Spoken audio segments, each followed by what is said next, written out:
Top 10 season pitching records. Number 10, games played. Mike Marshall. So Mike Marshall is played from 1967 to 1981. Overall, he had some pretty good years. Definitely some pretty good years. He was on ballots for Cy Young multiple times. He was an All-Star multiple times, and he was on the MVP ballot multiple times.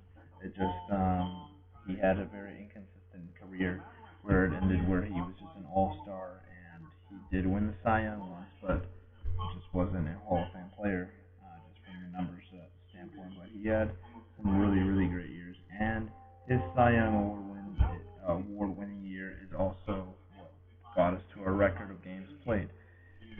As a starting pitcher, as a reliever, sorry about that.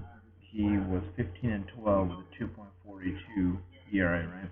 106 games played is something that is not impossible, just because relief pitchers are going to get relied on a lot more nowadays, and I can definitely see some reliever getting that someday. But he had he had a pretty good year. 21 saves, 208.1 innings pitched. Had 142 strikeouts for reliever, really great, and a 1.186 whip.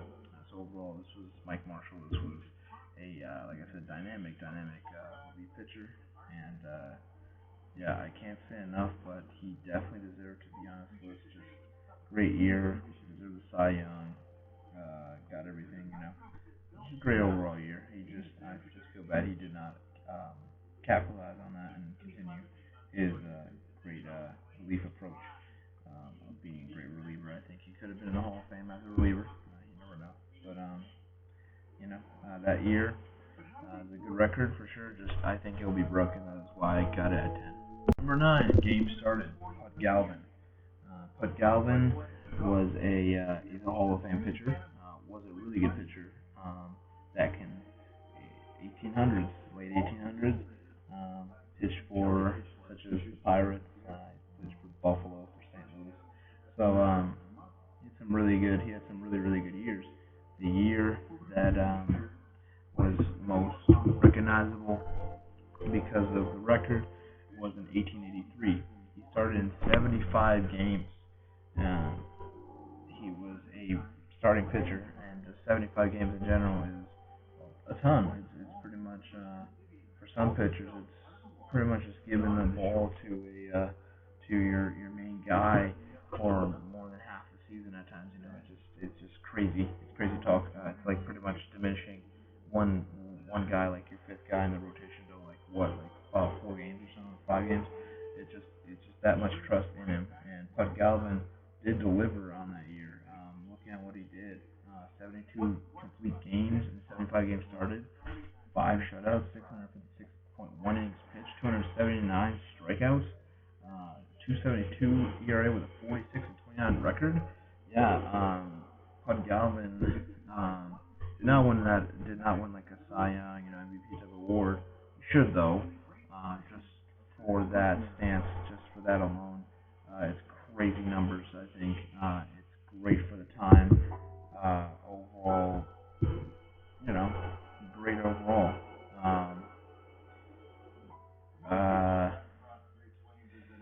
I can't say enough. Pud Galvin deserves to be on this list.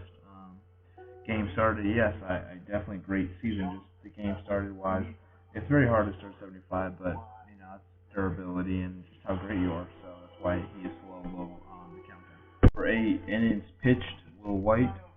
So you'll see Will White on this list a lot more than just right now. I have kind of jumbled through it, so I've done some videos first before the others, so I might have made a few mistakes on where I was talking about. I rated number 5 before I did this one, which is number 8. I know I'm not usually this clumsy and stuff, or this unorganized. I usually am in order. It's just sometimes I'm just super lazy and just want to get this list done. It's just a good way to just go breeze it by in the order that it is, which is odd, obviously, but I got it and organized it well. Just got lazy with it. Overall, though, let's just keep it short. Obviously, innings pitched. He had 680 innings pitched in a season, the same as what he has on his next one, number 5, complete games. But overall, in the season, to get 680 innings pitched with 43 wins under his belt with a 1.99 ERA overall, and over 200 strikeouts. So this is a guy that had a great year. Overall in his career, it's pretty solid. Right now, people would think, why does he deserve to be in the Hall of Fame? Um, Obviously, yes, he's not part of the Hall of Fame, and people would debate that. Does he deserve to be in the Hall of Fame? I truthfully don't think he does, but he had 394 complete games. That may be also more than 200 wins, so that could be a debate whether he deserves to be in, especially a low ERA he had and over 3,000 innings pitched. But there is one that not everyone can make it to the Hall of Fame, and Will White didn't, but that was a great year that he had, and I think he should have been awarded with something from that great 1879 year. Number 7, win-loss percentage, Roy Face. Roy is not a Hall of Famer. Roy has been an All-Star, though, in the year that he did get the win-loss percentage record. He was an All-Star in that. He was also an MVP caliber type player where for a good 3 years, he was on the ballot for candidate for MVP. Just he was a relief pitcher, and relief pitchers do not really get in. That's just the truth. And he just did not pitch enough. He did not pitch consistently. Didn't pitch. Just didn't have the numbers really to put him into the Hall, which happens. Not everyone can get to Cooperstown. But Roy Face did have a good year. That I will give him credit for. He'll stand the test of time with his win-loss percentage. I feel like I don't think not many players will ever get to a .947 win-loss percentage. Pretty much perfect. You're pretty much telling me he never lost a game. As a relief pitcher, he got played in 57 games. The fact that he's a relief pitcher and had 18 wins with a .947 win-loss percentage, that's just really, to me, it's just super, super impressive. And that's why he's on this list for that reason. As a relief pitcher, to get 18 wins and that, pretty good. He had 93.1 innings pitched in there and 10 saves and 69 strikeouts overall. He was like I said, he was a very decent and very good relief pitcher, and he deserved to be honored on this list. So props to him. Number 6, saves. Francisco Rodriguez, aka K-Rod, whatever you want to call him, came up as an Angel. Went to the Mets for a bit, shipped it to Milwaukee, now in Detroit. But this is solid. This is a solid closer. This is something. You know what? The fact that saves is on K-Rod's name and not Mariano is very puzzling. Not to say that's a negative thing. Francisco Rodriguez is, I believe, if he continues his path of still being an elite closer. Because he still is a very pretty good closer in the league. I think he should be a candidate for the Hall of Fame for sure. Just because he's got over 400 now saves.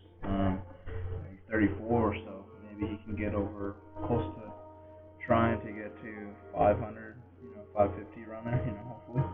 But K-Rod definitely at this point in time, 2008. Great year. I don't believe relief pitchers should be Cy Young. They should have just a relief man of the year type of award, which they do now. But they should definitely have that. He should have definitely gotten that award in 2008 when he had 62 complete saves. 62 saves in a season is crazy. Looking at what he did, a 2.24 ERA. Like I said, 76 games played. He had 62 saves with a 68.1 innings pitched, 77 strikeouts, and had a whip of 1.28 overall. Deserving to be on the MVP type list for sure, but I still feel like he should have got relief man of the year. He should have got some of that. Definitely not Cy Young, because I think that belongs to starting pitchers for sure. Francisco Rodriguez had such a great year, and that was the cumulative. That was for the climax of him getting a great contract in New York. Didn't end so well. He obviously got busted for substance abuse. Um, got a big holler from the Mets fans. Not a great one either for that. Obviously moved on to Milwaukee. Still very productive type guy now. I think he found himself finally of what he is capable of doing. Getting a great 2014 season of 44 saves. 38 for Milwaukee. Now he has 23 right now so far. So I think he can replicate what he got 2015, maybe even get more, possibly 40 saves this year. But very impressive for a single season to do that, especially when it's not Mariano on the list. So number 5, complete games. Will White. So Will White is going to be on this. Surprisingly, yeah, I know he's for some people that are going to review this, and or even me, I had to take some time. I don't know who Will White is. He pitched in the 1800s. I don't know exactly. I've never seen him. I obviously was not born in that time. It's just amazing how he holds 2 records, and those 2 records are the exact same year, where he broke them, where he has them right now, and most likely going to stand for forever. And that was back in 1879. Both these records. We're looking at complete games right now. The complete games he had was 75. It's so hard to just complete one game at a time. 75 of them. When you are starting in 75 games and you get a complete game in every single start, that's what's impressive about it. That's what deserves to be top 5, and that's what is just unique about it. Overall, did not get an award this year, but should have, especially with the numbers that he put up. Like I said, he had 43 wins, and the fact that he had 75 complete games and pitched 680 innings pitched is just ridiculous. And just overall balanced out with a 1.99 ERA. He was almost untouchable, 232 strikeouts. I mean, nothing much I can say, but Will White deserves to be on this list for sure. Number 4, wins. Old Hoss Radbourn. First of all, not only just a cool name, Old Hoss Radbourn, but also what he did as a pitcher was pretty cool. Yes, he's a Hall of Famer. Debatable, obviously for some people, but I think he deserved it in 11 years, over 300 wins, 268 ERA. He had his good game starting of a little over 500, had a little over 4,500 innings pitched, and struck out almost 2,000 guys, had a nice whip of 1.149. So overall, he had his moments: 35 shutouts, 3 saves, 488 complete games. So, definitely deserving of being in the Hall of Fame for sure. Again, at the time, he pitched from 81 to 91 of 1800s. So obviously, you would expect them to, have people in the Hall of Fame for sure. At the time, it seems like it's not the greatest numbers, but that's, obviously deserving of being there. 11 years. And let me tell you, the fact that he can win, that's impressive. It's just like guys that can win as pitchers, as starting pitchers. It's definitely something that is taken for granted. I think some people say, no, they don't have to win every game. No, it's not specifically true. They don't. But at the same time, it makes the pitcher look good. It makes them look like they can win. And they are capable of winning. And in this year, 1884, that was the year, 59 wins. He accumulated 59 wins, only 12 losses, and a 1.38 ERA, with 441 strikeouts and 678.2 innings pitched. That was the highlight of his career, pretty much. That was the year where he didn't have any awards for that, but he should have had the Best Pitcher award because the Cy Young was not invented there. But he should have had something where it recognized him for that, just because 59 and 12 is crazy, and it's just really astonishing. It's really impressive, and 59 wins. That's something that really you can look back on and be like, damn, yeah, no pitcher will ever do that. So congrats. He is number 4. Number 3, shutouts. Pete Alexander. Another Hall of Famer on this list that had almost 400 victories, 2.56 ERA overall, 600 games started, over 5,000 innings pitched, and a little over 2,000 strikeouts. Overall solid pitcher.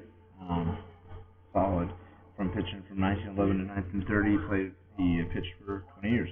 So that's something that's very, very accomplishing for sure. And the accomplishment for the single season that he had was shutouts. He had 16 shutouts in the year 1916, where he accumulated 33 wins, had a 1.55 ERA, had 38 complete games as well, and 389 innings pitched with 167 strikeouts, and a WHIP of a .959. So he barely got walks and hits per innings pitched. He was able to get a lot of strikeouts more than walks. Overall, successful year for him. Should have won the MVP, I think, from that, but that's just my opinion. Overall, impressive shutouts, 16 in a year.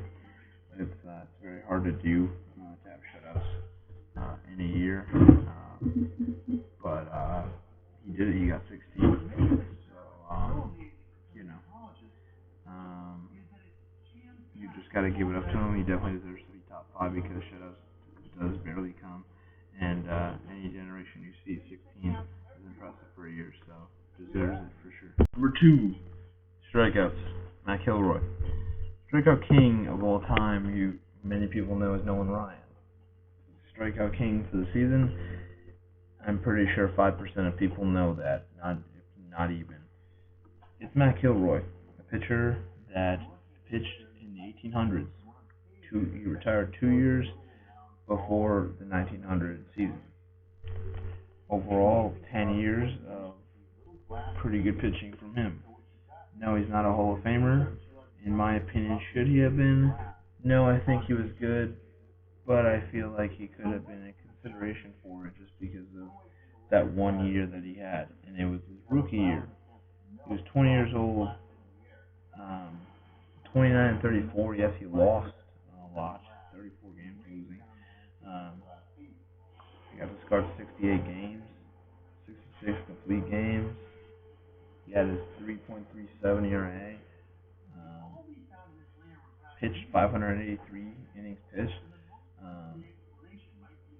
Had a 1.129 WHIP overall. But the thing that's very impressive to me is he had 513 strikeouts. No pitcher is going to have 513 strikeouts in a year. I can see 300. I can see 350. I might can see 400 depending on the pitcher, but 500 I don't see that ever happening ever. Again, this is the 1800s. Most of these records are from guys from the 1800s that will not ever. There will never be anyone that will break them just because the 1800s was a different time. I'm pretty sure batters were not super skilled. Pitchers were having a bit easier of a time, but I'm not going to diminish anything from the accomplishment that these fellows did in the 1800s. Matt Kilroy deserves to be number 2 just because of what he did. That is insane. 513 strikeouts in a season is insane, and it just shows how he was he was such a master at that, at crafting that. But after that, it just went down from there. It wasn't the same, and that's why he's not a Hall of Famer. But I feel like if he continued this path, just from that 513, you're halfway from 1,000 strikeouts. I feel like he should have. I just feel bad. I wish he had the same type of numbers that he had like that. I feel like this could have been a guy that was one of the best pitchers of all time. That was never known. But it happens. But he definitely deserves to have this record, and will hold this record forever. Number 1, ERA, Tim Keefe. This is a pitcher that is a Hall of Famer, pitched in 1880 to 1893, so he is very old. He's obviously not alive anymore, but he pitched 14 years in the majors. He pitched pretty much. He did pitch to a Hall of Fame career, just because he had over 300 wins, almost a 350. Had a solid 2.63 ERA. He did start 594 games. He had 554 complete games and 39 shutouts and 2 saves. Had a little over 5,000 innings pitched. Had a little more than 2,500 strikeouts. And that and a whip of 1.123. So he was a solid pitcher for the year that he did pitch. But it was his first year that he broke that ERA record in a single season that will never be broken. Let me tell you, no pitcher is gonna be that unless they have one of these extraordinary years where they just cannot be stopped at all.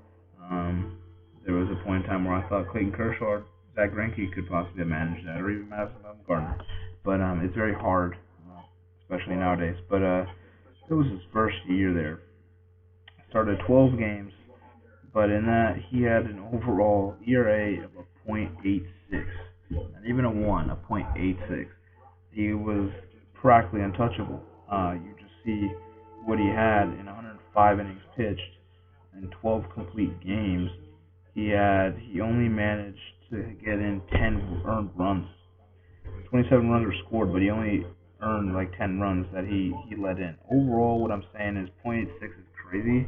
It's something that's like nearly untouchable. That's the reason why it's number one, is because first of all, that in itself is a goal where I am shocked and actually really excited, just because I got to see a record that I'm like, that really happened in history. Yeah, it really did.